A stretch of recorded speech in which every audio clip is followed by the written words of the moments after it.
How's everybody doing? My name's Mike and this is Sky. So what we're working on with Sky right now is I have her on a long line, and there's a good reason for that. She at the owner's house, she will take off. She's kind of gotten the habit of that, and that's one of the things she kind of does to control the situation. Is she knows she's an animal that is faster than the humans, and she can get away. So we're using a 50 foot long line with her, so even if she were to take off, I could actually just need to get within 50 feet to retrieve her. So one of the things I'm teaching her right off the bat is the place command, just to keep her in one spot. So go ahead, girl, place. So I lead her right on to the place, and if she steps off, no, she gets a correction, and the timing's important.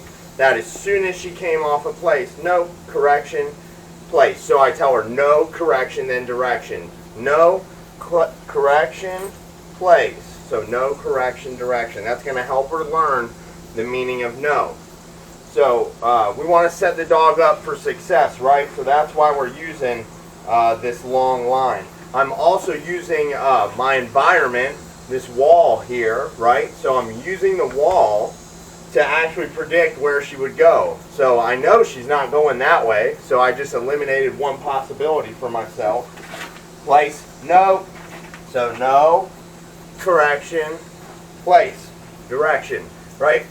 If you could actually see from my angle, she stepped 1 foot off. I told her no, and she put the foot back. She still has to receive the discipline in order to learn. What she did is what I don't want.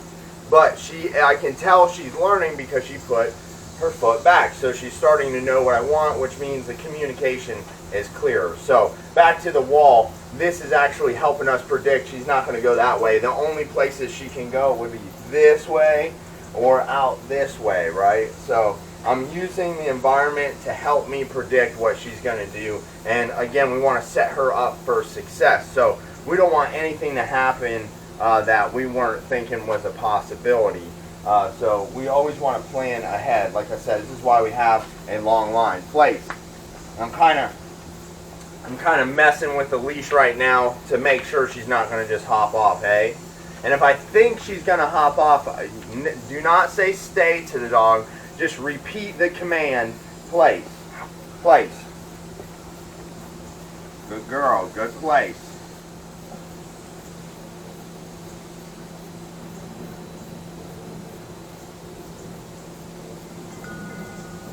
Good job, good girl, good place.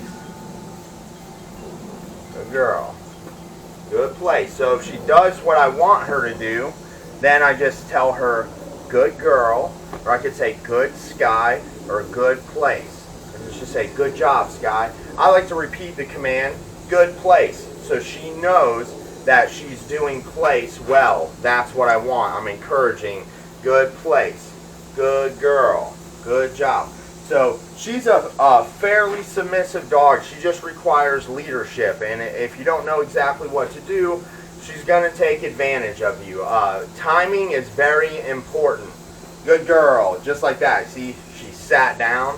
So I can say good job, good girl, because she's being a little more calm in place. When we say place, we actually want the dog to go there and lay down.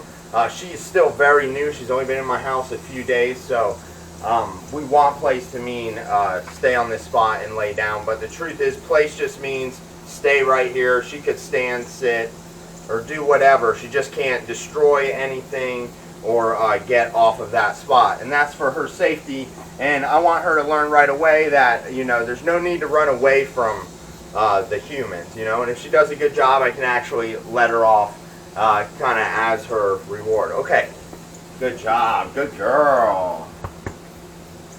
Good job. Go ahead, girl, go to the bathroom. So I can tell her, she's also learning a bathroom command at my house, so if I tell her to go to the bathroom, we want that grass and me saying that command to start triggering that.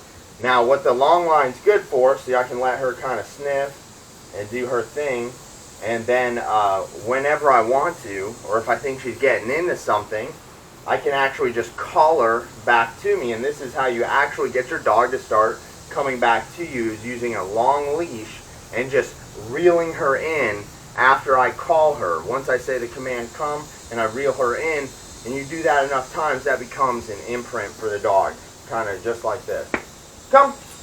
Good girl. Atta girl. Good girl. Good job. Place. Good. Atta girl.